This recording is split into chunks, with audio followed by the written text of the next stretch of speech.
Петро Красюк, Соловейко та селезень. Одного разу Соловейко захотів сказати правду селезню про спів. Не ображайтеся за те, що я осмілюся на ваші хиби тут вказати. На хиби ти?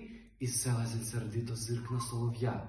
Ти що ж це, поучати збираєшся мене, старого співака? І що за птиця ти така? Тебе ще й на світі не було, як я кричав на все село. У мене, у мене стаж.